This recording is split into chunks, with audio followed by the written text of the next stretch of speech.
Welcome back. My name's Heather Trumm, and we have Amanda Smithey on the line here for Industry Matters podcast today. We're doing a series on surgical dressings, how to be successful in the surgical dressing market, and this is segment 3. And before we get started, I asked Amanda what OCR was in the last podcast, and we discovered what it was.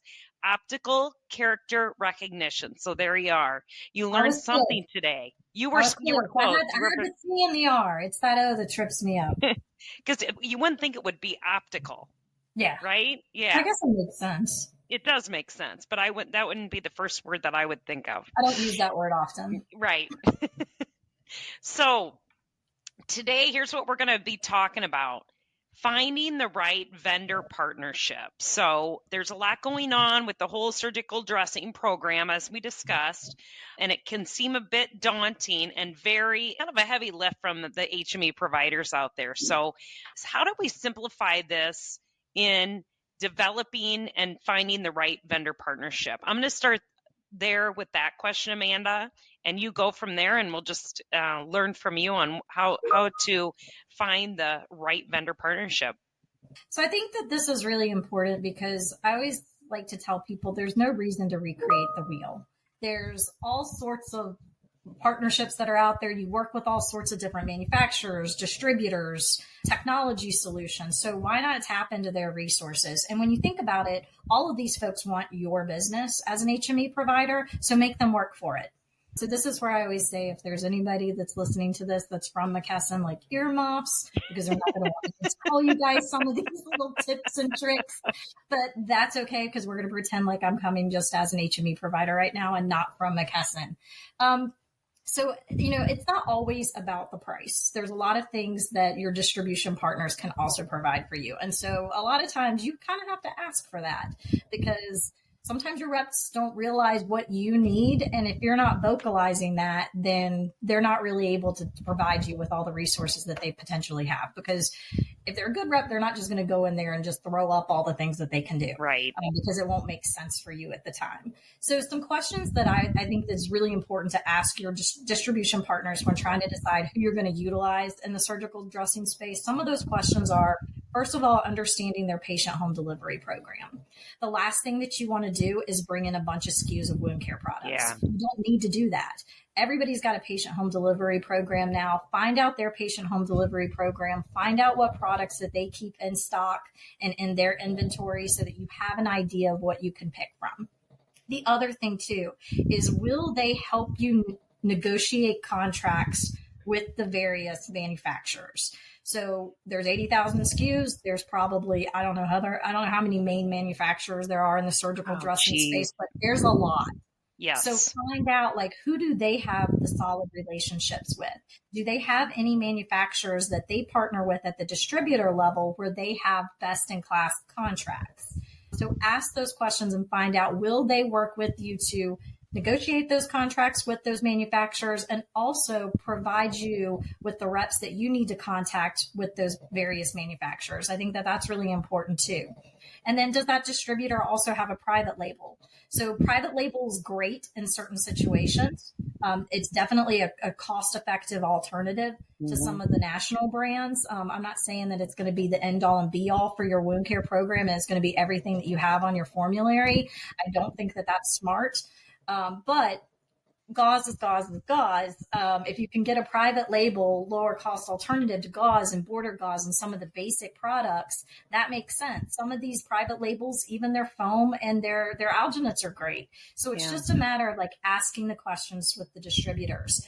You also want to ask them what type of education can they provide you on, can they provide you any education as it relates to reimbursement?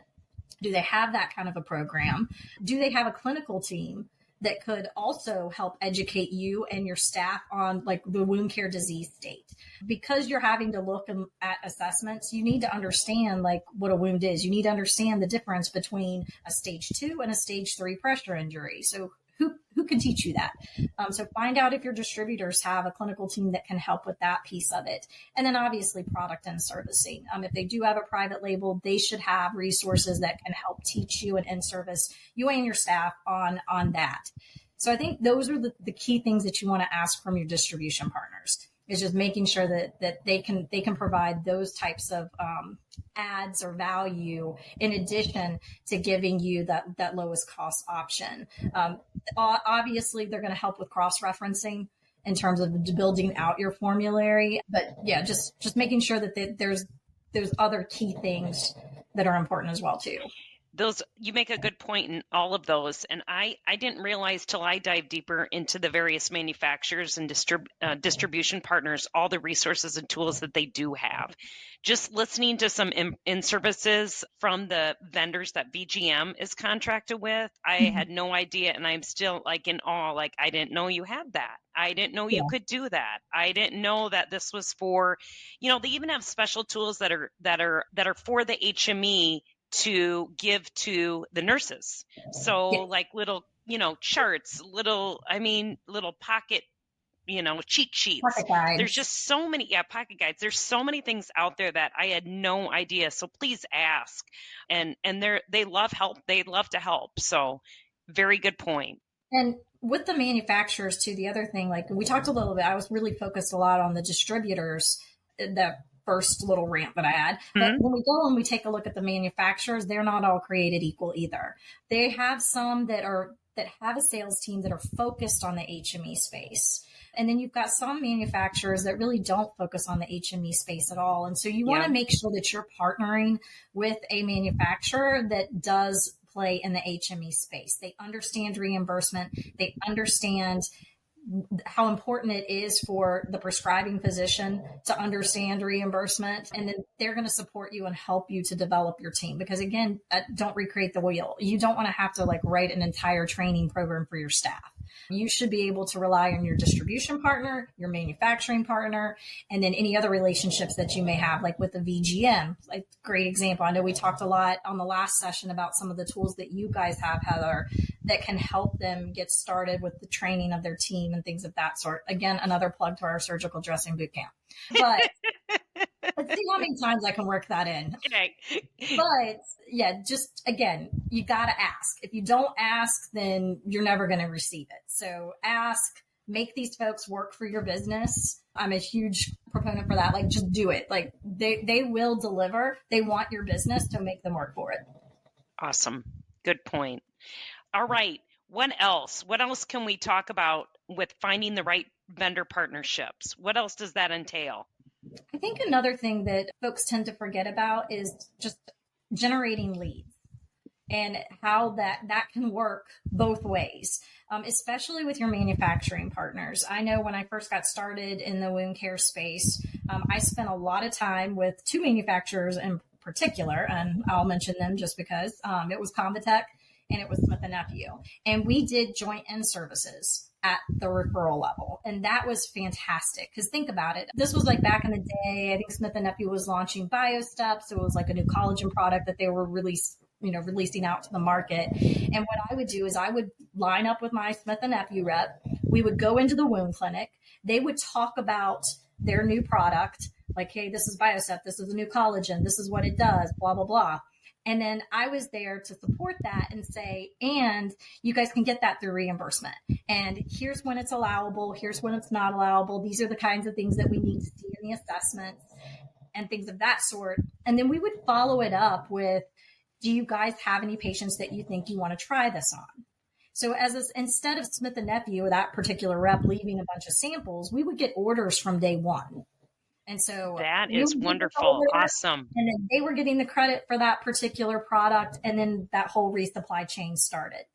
That's so working great. with your manufacturers and doing these types of joint end services and going into the referrals, your distributors can do this as well too. I know I've spent some time recently out in the field with one of our HME providers that participates in our surgical dressing boot camp. And we've had a lot of fun doing that and calling on referral sources. So, it makes it more fun when you've got two people. It's a lot better than trying to do it always by yourself, because you can have that interaction and you each bring something unique to the table. And so I think that, just kind of getting creative and thinking about those ways and how to generate leads together, I think works. Yeah, I love it. Good. What else? I think the other thing too, we touched on it a little bit in the last session when we were talking about the order process and how important the patient engagement piece is.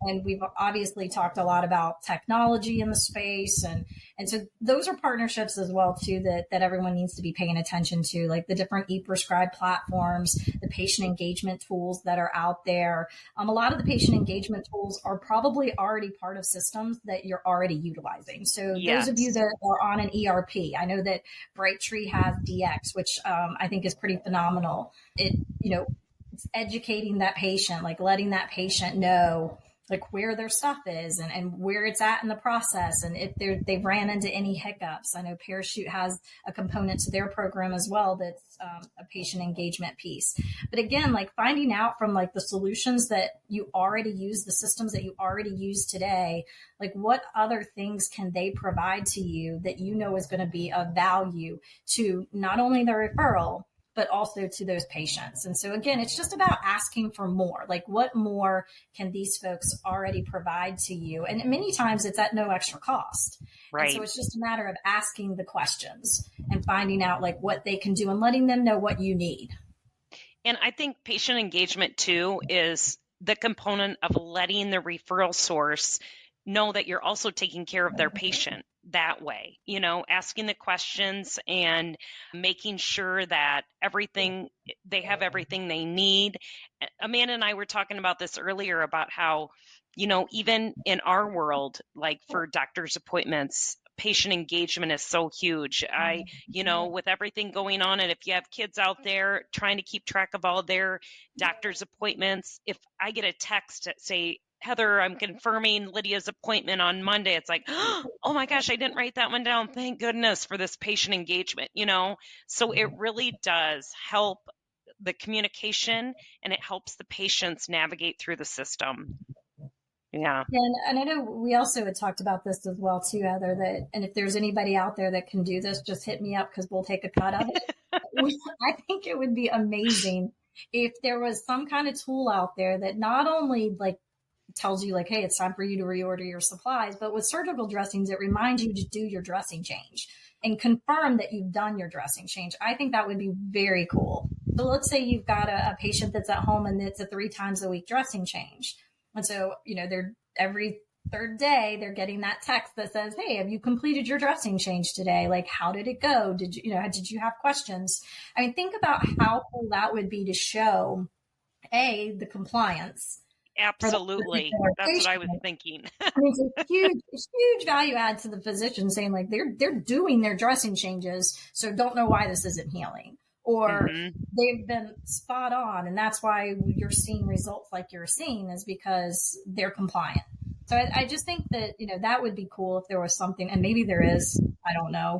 If anybody knows, if anybody out there listening, please let us know. Call in. But I always thought that would be a really cool tool to have. And it should be something that's automated. Everything else is automated. But you're right. Like I would miss every appointment I had if I didn't get a text telling me like that I'd be good to go.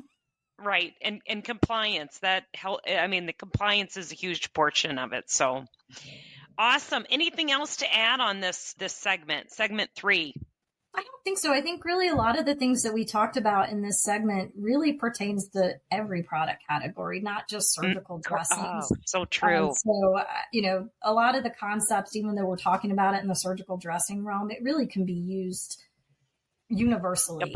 Applied to respiratory, applied to OPGA. Yeah, absolutely. Sleep. Yes. Awesome.